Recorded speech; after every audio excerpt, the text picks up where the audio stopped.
Tcoy216 3.0 here, back with another video from Psychology, Essential Thinkers, Classic Theories, and How They Inform Our Worlds. Essentially, this is a very good book that many folks should get into. Today, we are going to go over the definitions. And the first part of the definition is structuralism. And structuralism involves breaking down psychological experiences, thoughts, feelings, and behavior into their most fundamental components, and then exploring how these components connect to create more complex systems and phenomena. And post that consciousness can be categorized in terms of basic elements, just as physical objects can be reduced to smaller parts. Wilhelm Wundt is often considered to have been the founder of this school of thought, and he is said to have been the first to call himself a psychologist. Edward E. Titchener was structuralism's primary torchbearer. Wundt's establishment of the first experimental psychology lab in 18 Wundt's establishment of the first experimental psychology lab in 1879 led to decades of exploration that focused on defining and categorizing elements of the psychological experience. Structuralists were most interested in further understanding thoughts, emotions, and perception. They did not concern themselves as much with personality or behavior.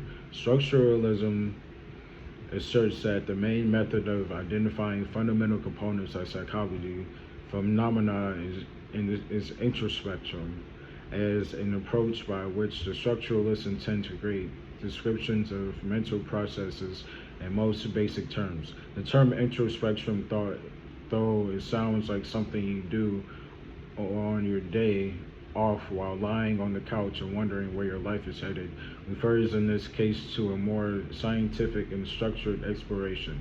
A person, often a psychological theorist, would embark on the methodological observation of his or her own inner thought process, and the first hint is of his or her inner thought process under carefully controlled experimental conditions, and would then report back as objectively as possible.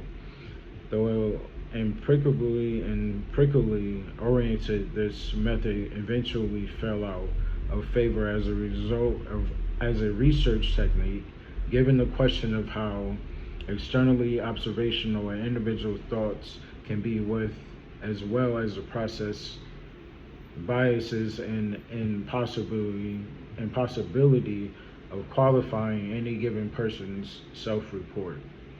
For this reason, structuralism also fell out of favor in psychology when psychology's focus shifted to more outward, measurable mental processes and actions. Fundamentalism, as its name implies, fundamentalism is concerned with what things do and with the results that follow rather than what things are. It is the yin to the yang of structuralism, and came into being as a reaction against structuralism. From the fundamentalist perspective, a psychological state's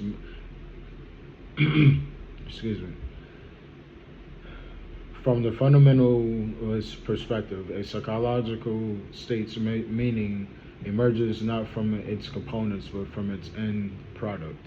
A fundamentalist would say that any mental state, sadness, ecstasy, guilt, boredom, is definable primarily by how it spurs subsequent action or mental states. In that sense, a functionalist would argue that different emotions that have led to the same reactions or behaviors may not be so different after all. Moreover, from the functionalist perspective, that similarity of reactions or behavior is much more important than any differences in mental states that gave rise to them. Given the focus on the actionable results of mental states, Functionalism is more concerned than structuralism is with behavior, because functionalism emphasizes how a person's mental states will play out in the surrounding world.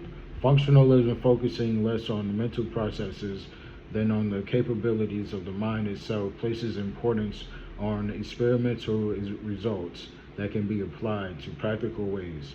And so a lot of theorists under the functionalist umbrella have emphasized quantifiable, observable research results. Some of the earliest formal psychology laboratories were established by functionalists. Later functionalists such as Edward Thorndike can be viewed as early behaviorists, since they were more interested in the way that the organism responds and adapts to its environment. All right, folks, and that concludes today's video. Thank you for everyone for following me on Instagram, YouTube, TikTok, and Facebook. And as always, like I say, take care of yourselves. Take care of yourselves. It's hot today. Get some AC. Get some water, folks. Peace out.